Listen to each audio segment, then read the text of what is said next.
नमस्कार, news India देख रहे हैं आप और आपके साथ मैं हूं सुरभि तिवारी।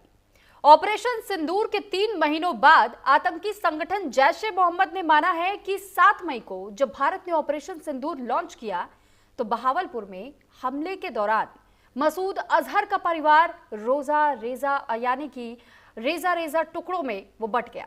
अब जैसे जैश कमांडर के कबूलनामे से जुड़ा एक वीडियो भी अब सामने आ चुका है और इस वीडियो में जैश कमांडर मसूद इलियास चिल्ला चिल्ला करके तस्दीक कर रहा है कि ऑपरेशन सिंदूर में मसूद के परिवार के परखच्चे उड़ गए थे। आखिरकार जैश कमांडर के इस कबूलनामे से आतंक पर किस तरह से पाकिस्तान की पोल एक बार फिर से खुलती हुई दिखाई दे रही है, इसी पर चर्चा करेंगे, लेकिन उसके पहले आपको दिखाते ये खास रिपोर्ट।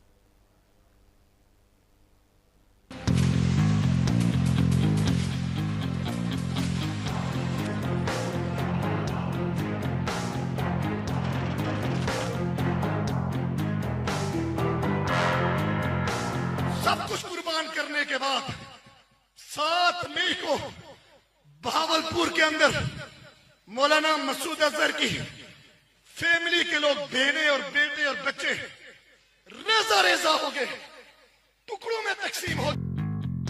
तो सुना आपने, 6-7 मई की दरमियानी रात को ऑपरेशन सिंदूर में मौलाना मसूद अजहर की फैमिली का कीमा बन गया था। रेजा रेजा हो गए थे, टुकड़े टुकड़े हो गए थे। इसकी पुष्टि खुद जैश-ए-मोहम्मद के टॉप कमांडर मसूद इलियास ने की है। सब कुछ कुर्बान करने के बाद 7 मई को बहावलपुर के अंदर मौलाना मसूद अजहर की फैमिली के लोग बहने और बेटे और बच्चे रेजा रेजा हो गए, टुकड़ों में तकसीम हो। वो तो जैसे तैसे मसूद अजहर बच गया, वरना ऑपरेशन सिंदूर में उसकी भी रूह फना हो जाती। जैश कमांडर के कबूलनामे का यह वीडियो ऑपरेशन सिंदूर की कामयाबी और आतंकियों के परखच्चे उड़ जाने की जिंदा गवाही है। सब कुछ कुर्बान करने के बाद 7 मई को बहावलपुर के अंदर मौलाना मसूद अजहर की फैमिली के लोग बहने और बेटे और बच्चे रेजा रेजा हो गए, टुकड़ों में तकसीम हो। ऑपरेशन सिंदूर के कई महीनों बाद आतंकी संगठन जैश-ए-मोहम्मद की ये टीस जैश कमांडर की जुबानी बयां कर रही है कि ऑपरेशन सिंदूर ने कैसे आतंकी अड्डों और जैश के आका मसूद अजहर के परिवार की तबाही की कहानी लिख दी थी।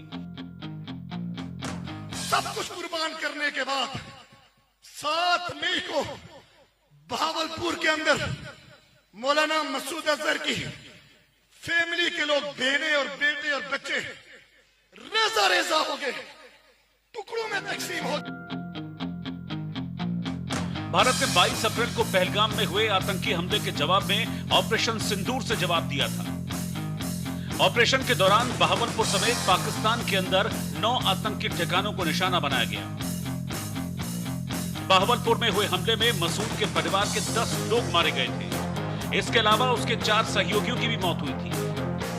मरने वालों में मसूद की बड़ी बहन, उसका पति, मसूद का भतीजा, उसकी पत्नी, मसूद की एक भतीजी और उसके 5 बच्चे शामिल थे।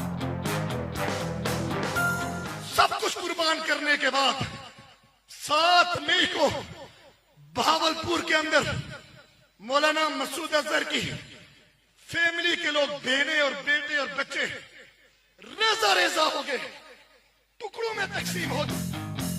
ऑपरेशन सिंदूर पाकिस्तान के सीने और आतंकियों की आत्माओं को चूर चूर कर गया। शहबाज और मुनीर भी भारत के इस प्रचंड प्रहार को नकार नहीं पाए। आतंकियों के अड्डे तबाह हो गए, 100 से ज्यादा आतंकी जहन्नुम पहुंचा दिए गए। पाकिस्तान में बैठे आतंकी इस बात को हर वक्त जहन में रखें, भारत का ऑपरेशन सिंदूर तब तक जारी रहेगा जब तक पाकिस्तान में बैठे एक एक आतंकी की हिंदुस्तान कब्र न खोद ले। Bureau report, news India.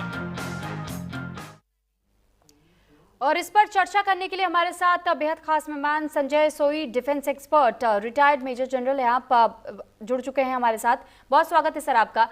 अब सर, सवाल यह है कि ऑपरेशन सिंदूर को जब भारत की ओर से अंजाम दिया गया था तब तो पाकिस्तान चिल्ला चिल्ला करके कह रहा था कि बिल्कुल झूठ है, हमें किसी तरीके का नुकसान नहीं हुआ है। लेकिन अब जैश ए मोहम्मद का कमांडर खुद इस बात की गवाही दे रहा है, कबूलनामा कर रहा है कि उस दिन मसूद अजहर के पूरे परिवार को बर्बाद कर दिया था भारत ने। नहीं, बिल्कुल सुरभि जी, इसमें कोई शक नहीं है कि पाकिस्तान एक तरह से झूठ का पुलिंदा है, इसमें सबको मालूम है। और अगर कोई यकीन करता है उनकी बातों पे, तो ये तो शायद हमारे कुछ देश में भी कुछ लोग यकीन करते हैं, वो अपने जो बाद में पछताते हैं। अब देखिए, अभी उनके खुद ही मसूद इलियास ने किस प्रकार से बताया कि उनके परिवार के टुकड़े टुकड़े हो गए, और कई जिसमें भयंकर आतंकी भी थे। मसूद अजहर के दो भाई जो मारे गए थे, ताहिर अनवर और इब्राहिम अजहर भी जैश के लीडर थे, वो भी वहां मारे गए थे। इसके अलावा 4 उनके और लीडर्स मारे गए थे। तो देखिए, मसूद अजहर तो बहुत ही खतरनाक रहा है। पार्लियामेंट अटैक में था वो, उसकी प्लानिंग थी। पठानकोट हमले में रहा है, पुलवामा हमले में था, उसके बाद अयोध्या में हमले में था। कई जगह उसका नाम निकल के आता था। तो ये एक वाकई में बहुत चोट पहुंची। और जैसा कि बीबीसी के साथ इंटरव्यू में भी उसने बाद में कहा था कि इससे अच्छा तो मैं भी वहां होता, मैं मर जाता। यानी कि जो इसके करीबी मारे गए और जो वो सब आतंकी कार्रवाई में लिप्त थे, वो मारे गए वहां पर। तो एक उसको, जब किसी को दूसरों को मारना आसान होता है, लेकिन जब अपने लोग मारे जाते तब उसको पता चलता है कि दर्द क्या है। दूसरी बात यहाँ पर यह भी कहना चाहूंगा पाकिस्तान के झूठ की। अब देखिए, आज ही पाकिस्तान के डिप्टी प्राइम मिनिस्टर इशाक डार ने कहा है कि अमेरिका ने मेडिएशन नहीं किया था, हमने ही भारत से सीज फायर की बात की थी। जबकि आज तक पाकिस्तान और अमेरिका कुछ और कहते, भारत ने अपना स्टैंड बना के रखा था। यहाँ भी भारत ने अपना स्टैंड बना के रखा। भारत की सेना की जो कार्रवाई पर कुछ लोग जो सवाल उठा रहे थे, उनको भी ये जवाब मिल जाएगा कि कितने सक्सेसफुल, कितना पिन पॉइंट अटैक किए गए हमने। अब देखिए, उनका जो मुरीदके में बना था, जो डिस्ट्रॉय किया गया था, अब वहां पर पूरा गिरा के दोबारा बनाने की कोशिश हो रही। यानी कि वहां पर भी बहुत डैमेज हुआ था, बहुत कैजुअलिटीज हुई थी। जैसा सुरभि जी आप बता रही थी कि 100 से ज्यादा मारे गए, बिल्कुल इसमें हकीकत है, और बहुत बड़ा एक झटका लगा था सुरभि जी। ठीक है, लेकिन सर सवाल इसमें यह भी है कि जिस तरीके से हमने देखा था कि मसूद अजहर की जब फैमिली का खात्मा हुआ था, उसमें कई लोग शामिल थे। इस दौरान जब जनाजा उठा था, उस वक्त भी हमने कई ऐसे टॉप कमांडर्स को देखा था, टॉप रैंकिंग पुलिस ऑफिसर्स को पाकिस्तान के देखा था कि किस तरीके से वो भी उस जनाजे में शामिल होने के लिए पहुंचे, और जो नहीं पहुंच पाया उनके तरफ से यहाँ तक कि फूल मालाएं भी भिजवाई गई श्रद्धांजलि देने के लिए। तो ये तो उन तस्वीरों को साफ साफ दर्शा रहा था उस वक्त भी कि आखिर किस तरीके से पाकिस्तान की, चाहे आर्मी है चाहे वहां की पुलिस है, वो समर्थन करती है। वो उन्हें भी, टेररिस्ट को भी कह देती है कि वो तो यहाँ की आम जनता है। बिल्कुल सुरभि जी, इसमें कोई शक नहीं है। और यही पाकिस्तान के आवाम का दुर्भाग्य है, क्योंकि आप देखिए कि उन्होंने मसूद अजहर एक ग्लोबल टेररिस्ट डिक्लेयर्ड यूएन के द्वारा, क्योंकि 2019 में पुलवामा अटैक के बाद भारत ने केस टेकअप किया था। वहां पे पल रहा है, बढ़ रहा है, उसको प्रोटेक्शन दी जा रही है, सेना के द्वारा उसको सुरक्षा प्रदान की जा रही है। नहीं तो उसको भी कब तक खत्म हो जाता, वो ही मारा जाता अभी तक। और दूसरी बात यह है कि वहां पर इस तरह से खुलेआम साथ देना, मैं तो कह रहा हूं कि भारत ने अभी जिस प्रकार से केस टेकअप किया है इंटरनेशनल मॉनेटरी फंड और FATF में लिस्ट में डालने के लिए, क्योंकि खुले आम जो आतंकवादियों को साथ दे रहे हैं, वो खाली भारत के खिलाफ आतंकवाद नहीं है, वो आतंकवाद पूरी दुनिया के लिए खतरा है। चाहे वो यूरोप हो, अमेरिका हो, मिडिल ईस्ट हो, बाकी देशों में भी ये लोग देखते हैं जैसे नासूर होता है, जो बीमारी होती है वो सब जगह फैलती है। ये दुनिया को संज्ञान लेना चाहिए कि पाकिस्तान, जिसको कहते हैं कि लोग कहते हैं आतंकिस्तान, मैं कहता हूँ वही बन गया। वहां पर कोई बच्चों को इंजीनियर, डॉक्टर या टीचर नहीं बनाते, वहां सबको कहते तुम आतंकी बन जाओ। आतंक ही एक्सपोर्ट कर रहे हैं, बाकी तो कुछ एक्सपोर्ट ना करें, सिर्फ एक आतंकी पूरी दुनिया में एक्सपोर्ट कर रहे हैं। तो ये बात आज पूरी दुनिया समझ रही है। और जैसे कि अभी मैं बता रहा था कि देखिए, जो आम आदमी के लिए पैसा होता है, IMF से वहां डेवलपमेंट के लिए पैसा आता है, या जब भी मुरीदके में जो अभी जो डिस्ट्रॉय कर दिया था एलईटी का हेडक्वार्टर, उसको वहां पर दोबारा बनाने के लिए पाकिस्तान ने 4 करोड़ पाकिस्तानी रुपए दिए हैं अभी। और जो बाकी पैसा फ्लड रिलीफ के लिए इकट्ठा हो रहा है या बाहर से आ रहा है, वो पैसा भी जो डाइवर्ट हो रहा है, 15 करोड़ के लगभग बजट है।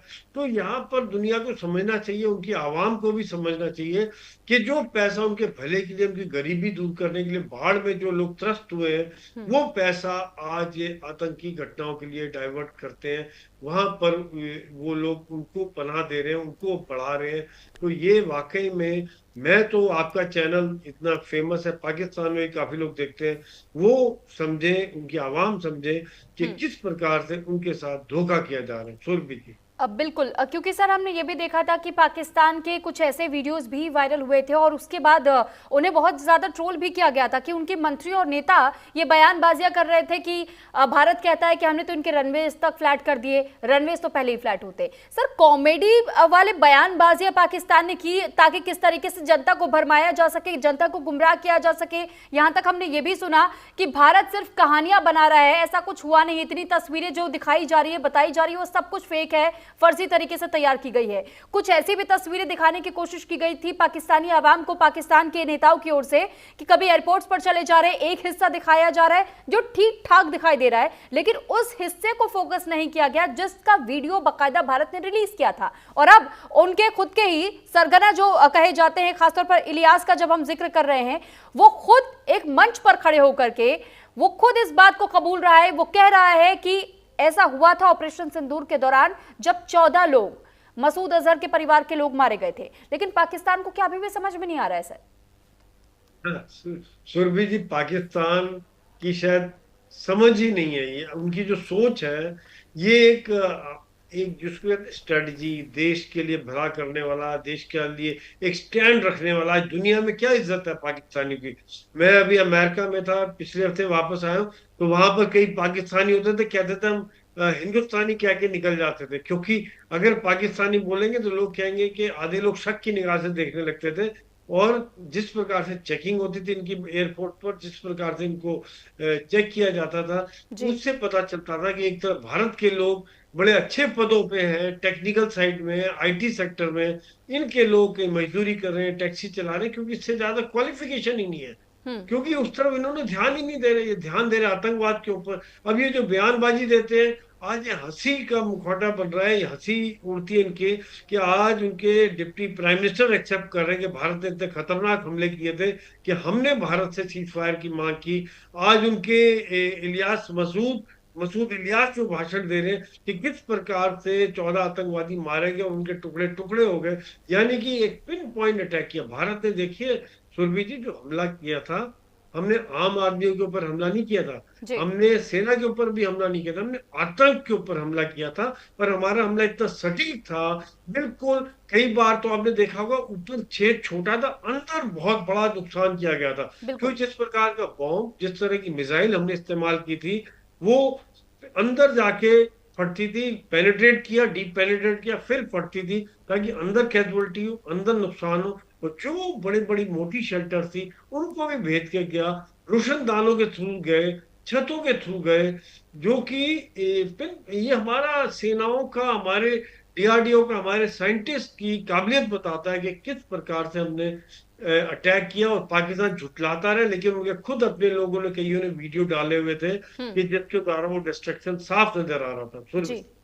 सर एक सवाल पाकिस्तान को लेकर के ये भी उठता है कि जब पाकिस्तान से ये जवाब पूछा जाता है, आतंक को लेकर के जिक्र किया जाता है, तो वो हर बार यही कहता है कि जो लोग मारे गए, भारत की ओर से अगर कभी किसी तरीके से अटैक किया गया, जवाब देते हुए, क्योंकि भारत का स्टैंड हमेशा से ये रहा है कि कभी भी किसी भी हमले को वो शुरू नहीं करता है। लेकिन हमने 2014 के बाद ये तस्वीर भी देखी कि कैसे इंडियन आर्मी को फ्री हैंड दिया गया था और ये कहा गया था कि अगर आतंक फैलाने की कोशिश पाकिस्तान करेगा तो उसी के भाषा में जवाब हमारी इंडियन आर्मी भी देगी।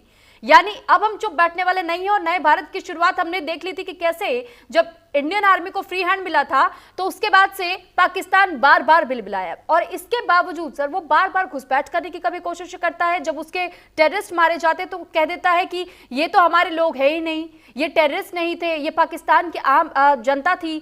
सर, इस तरीके के ढोंग रचने से आखिर पाकिस्तान को कहां और कितना तक फायदा होगा? नुकसान तो वो अपना ही कर रहा है। उर्वी जी, मेरी 7 पोस्टिंग कश्मीर में रही है और पाकिस्तान की फितरत है झूठ बोलने की, छुपाने की, और इस तरह से जो उनके अपने लोग मारे जाते हैं उनको कुछ और दिखाने की। देखिए कारगिल में क्या हुआ था कि सैनिक मारे गए, मेरी यूनिट वहां थी, जी सर। सैनिक मारे गए, उन्होंने लेने से मना कर दिया कि तो है ही नहीं हमारे, ये पता नहीं कौन है। अरे भाई, फिर हमने गांव से मौलवी बुला के उनको सुपुर्द के खाक किया, बिल्कुल रस्म रिवाज के हिसाब से, मुस्लिम धर्म के हिसाब से दफनाया उन्हें। उन्हें वापस लेने को तैयार नहीं थे। ये अफसोस की बात होती है। ये कई बार उनके लोगों ने किताबों में लिखा है, जो वहां के आर्मी वालों ने लिखा है, किस तरह का उनका सरकार का व्यवहार था कि स्टैंड नहीं ले रहे अपने लोगों के लिए। जो आप लोगों को मरने के लिए भेज दिया और पीछे अपना क्या हाथ झाड़ लिए। फिर यहाँ भारत की सोच बिल्कुल बदली है कि अगर हमारा कोई भी आदमी मारा जाता है, सिविलियन मारा जाता है, पुलवामा हुआ, उड़ी हुआ, उसके बाद में जो हमला भारत करता है, और अभी भी ऑपरेशन सिंदूर जारी है, खत्म नहीं हुआ। जी। अभी भी पाकिस्तान जैसे अगर मुरीद के में बनाता है, अड्डे बनाता है, फिर हरकत करता है, तो भारत फिर हमला करेगा और फिर सबक सिखाएगा। क्योंकि देखिए कई लोग ऐसे होते हैं सुरभि जी कि लातों के भूत बातों से नहीं मानते। जिसको जैसी भाषा समझ में आए उसी भाषा में हमें समझाना चाहिए। जो आदमी समझदार हो, जो आदमी ज्ञानी हो, जो आदमी लॉजिक वाला हो, उसको तो आप समझा सकते हैं। जिसके दिमाग में एक नेगेटिव थॉट है, जिसके दिमाग में खाली आतंकवाद भरा हुआ है, और जिसके दिमाग में अपने लोगों की डेवलपमेंट छोड़ के कि कैसे भारत को नीचा करूं, उसमें लगे हुए हैं, तो भारत तो आगे बढ़ता जा रहा है। ठीक है भारत सर। की अपनी सोच है और पाकिस्तान नीचे खड्डे में जाता जा रहा है। तो ये अपने ही कर्म है, अपने ठीक उनके है। काम है। जी जी सुरभि जी। जी सर, अब मैं आपके पास लौट रही हूँ। सर, इस बीच एक बड़ी खबर है, अपने दर्शकों को बता दें कि सीज फायर पर पाक का ये कबूलनामा सामने आया है कि पाकिस्तान के विदेश मंत्री इशाक डार का बयान सामने आया। भारत ने तीसरे पक्ष की भूमिका को ठुकरा दिया था, ये पाक की ओर से कहा गया है। भारत ने मध्यस्थता की बात नहीं मानी।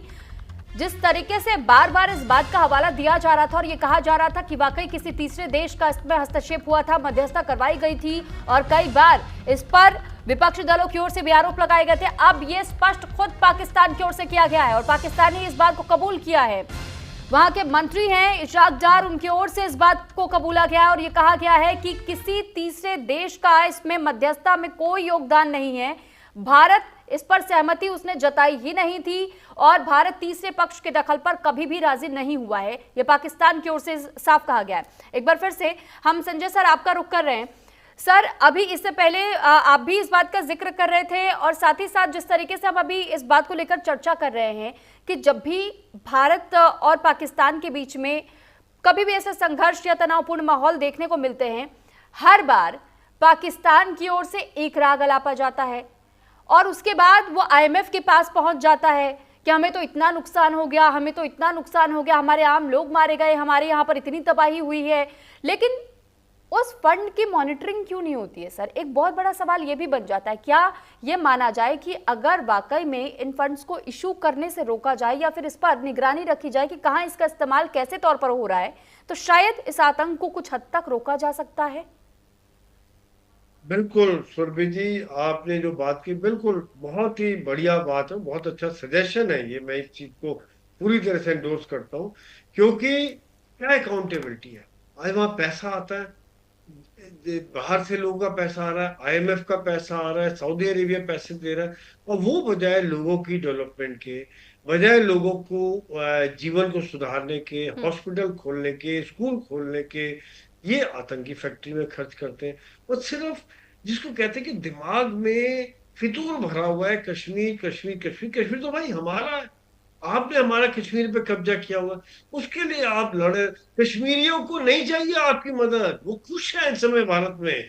370 हटाया, उसके बाद वहां पे आम जनता देखिए कितनी तरक्की हो रही है। और आप अपने POK में देख लीजिए, जो आपने कब्जा किया उन इलाके के कश्मीरियों को देख लीजिए, और झूठ आपका एक के बाद एक निकलता है। तो ये बात बहुत जरूरी है, इंटरनेशनल जो पैसा देते हैं। इसके अलावा आप देखिए सुरभि जी, अभी क्या हो रहा है कि बाढ़ के नाम पे जो पाकिस्तान में भी डोनेशन ड्राइव चल रहा है कि बाढ़ पीड़ितों की मदद कीजिए, जी। विदेशों से भी लोग पैसा भेज रहे, वो पैसा भी मिलिटेंसी के लिए दे रहे, थोड़ा बहुत नाम के लिए खर्च करते हैं और वो वहां भलाई के लिए की बजाय, जैसा मैं आपको मुरीद के की बता रहा हूँ, एलईटी का जो हेडक्वार्टर दोबारा बन रहा है, जी। 5 फरवरी को इसका इनॉग्रेशन है कश्मीर सॉलिडेरिटी डे पर 26 में, तो उसके लिए भी ये पैसा वहां डाइवर्ट हो रहा है। 4 करोड़ तो पाकिस्तान सरकार दे चुकी है, 15 करोड़ बजट है, बाकी पैसा ऐसे ही इकट्ठा हो रहा है कि फ्लड रिलीफ के लिए आईएमएफ से। तो ये बात आपने सुरभि जी बिल्कुल ठीक कही है कि यहाँ पर एक बड़ा जरूरी है कि अकाउंटेबिलिटी होना, कि किस प्रकार से ये खर्च क्या हो रहा है। दूसरी बात जो आपने एक बात अभी और कही थी, जो बात मैं पहले भी कह रहा था, जी। कि पाकिस्तान और भारत एक चीज पर तो राजी हो गए, हम्म। वो है कि अमेरिका का मेडिएशन नहीं रहा, तो पाकिस्तान ने हाथ जोड़कर भारत से प्रार्थना की थी कि कृपया सीज फायर कर लीजिए, और तब भारत ने अपना जब स्ट्रेटेजिक ऑब्जेक्टिव, जो हमारा इमीडिएट ऑब्जेक्टिव पूरा हो गया, तब हम सीज फायर के लिए अपनी कंडीशंस पर माने थे। क्योंकि भारत का स्टैंड शुरू से बिल्कुल क्लियर, जैसे अभी आपने जो न्यूज ब्रेक की थी कि शिमला एग्रीमेंट 1972 में हुआ था, उसके बाद से भारत का स्टैंड बिल्कुल क्लियर रहा है कि बाहर की किसी भी पार्टी का एक्सेप्टेंस नहीं होगा बीच बचाव के लिए। भारत और पाकिस्तान का कश्मीर के मुद्दों और झगड़े के मुद्दों हम आपस में सुलझाएं, और यही बात भारत ने अभी भी मेंटेन रखी। पहले भी कई बार अमेरिका ने कोशिश की थी कि हम आपकी मदद कर देते सुलझाने में, भारत ने हमेशा मना कर दिया था। और अभी भी प्रेसिडेंट ट्रम्प ने कई बार बोला, लेकिन हमारी सरकार ने बिल्कुल डिनाई कर दिया कि किसी बाहर की किसी का वो इसमें इंटरफेरेंस नहीं रहा है, हमने अपनी मर्जी से युद्ध रोका है। सुरभि जी, सर, एक सवाल ये भी अहम हो जाता है कि जैसा अभी मैं जिक्र भी कर रही थी कि चाहे वर्ल्ड बैंक हो, आईएमएफ हो, जिस तरीके से फंडिंग इशू की जाती है और उसके बाद टेरर कैंप्स पर इन फंड्स का इस्तेमाल किया जाता है आतंकियों को बनाने के लिए, उन्हें ट्रेन करने के लिए। सर, छोटे छोटे बच्चे हैं, उनका किस कदर ब्रेन वॉश किया जाता है, ये तो हमने 26/11 के समय पर भी देख लिया था। जब आफ्ताब को गिरफ्तार किया गया था, हिरासत में रखा गया था, उससे पूछताछ हुई थी, उसने भी एक बात का ही जिक्र किया था कि हमें यही बताया गया है कि अगर हम इस तरीके से लोगों को, खासतौर पर काफिर शब्द का इस्तेमाल उस वक्त भी किया गया था सर, कि अगर उनका खात्मा करते हैं तो हमें जन्नत नसीब होगी। सर, इस तरीके की भाषाओं का इस्तेमाल कर दिया जाता है, ऐसे उनको एग्जाम्पल्स दिए जाते हैं, ये ब्रेन वॉश करने का काम। आखिर पाकिस्तान को ये बात क्यों समझ में नहीं आती है कि भारत से ही अलग होकर के बेटे के समान ही उस पूरे उस कंट्री का जन्म हुआ और वो अपने ही पिता को आंख दिखाने का प्रयास कर रहा है। देखिए सुरभि जी, बिल्कुल आप ठीक कह रही हैं कि किस प्रकार से वहाँ छोटे छोटे बच्चों की देखिए एज होती है, इम्प्रेशनेबल एज, कि उनको जो आप बताओगे वो वही समझेंगे, जैसे काम करोगे वो करेंगे। और उनको वीडियो दिखाएंगे आप, उनको एक मॉफ करके एडिट करके वीडियो दिखा देंगे, आप उनको वेपन की ट्रेनिंग देंगे। कोई बच्चा खुश होता है, बचपन में हम कहते हैं पिस्टल लियो, टॉय गन ले ली, ये गन ले ली, पिस्टल ले ली, चलाते रहते, दिवाली में पटाखे चलाते। आप उनको असली गन दोगे, चला बेटे, बहुत खुश हो जाता है, बड़ा मजा आता है इस चीज में। तो वही फिर आपको उसको मारने में डाल देते हैं। तो ये एक उम्र में आप बच्चों के साथ खिलवाड़ कर रहे हैं, उनकी भावनाओं के साथ, उनके बचपन के साथ खिलवाड़ करते हैं। और यही कारण है कि आज जो पाकिस्तान की जो हालत है सुरभि जी, मैं तो देख रहा हूँ शुरू से 1947 में जब आजाद हुए थे तो पाकिस्तान में बड़ा पढ़े लिखे लोग थे, बड़ी इज्जत थी दुनिया में। मिडिल ईस्ट में भी इनका काफी दम था, काफी लोग इज्जत करते थे, क्योंकि आप लाहौर यूनिवर्सिटी, इस्लामाबाद, ये एजुकेशन सेंटर थे, कराची, यहाँ से लोग जाते थे, डॉक्टर, इंजीनियर, पायलट्स। अब क्या हालत है, ये सब बंद, सिर्फ आतंकवादी बना रहे, आतंक का एक्सपोर्ट कर रहे, क्योंकि इन्होंने एक ही फिलॉसफी रखी कि भारत को नीचा करें। जैसे आप कह रही थी ना, बड़े भाई वाली बात है, पिताजी वाली बात, बिल्कुल। अगर वो मिल के रहते तो कहाँ के कहाँ पहुंच जाते। भारत तरक्की करता और ये भी तरक्की करता, बिल्कुल। लेकिन इन्होंने अपना फिलॉसफी रखा कि भारत के साथ झगड़ा करते रहो, भारत को तंग करते रहो। तो नेचुरली जब आप किसी बड़े के साथ दीवार पे सर मारोगे तो सर तो आपको ही टूटेगा। भारत को कोई फर्क नहीं पड़ता है, भारत एक बार नहीं अनेकों बार आपको मजा चखा चुका है और आगे भी चखाने की दम रखता है। ये आज हमारी फिलॉसफी बन गई है सुरभि जी। बिल्कुल सर, बहुत शुक्रिया सर, आप हमारे साथ जुड़े और अपनी तमाम बातें आपने साझा की। हमारे साथ retired major general Sanjay Soy ji defence expert के तौर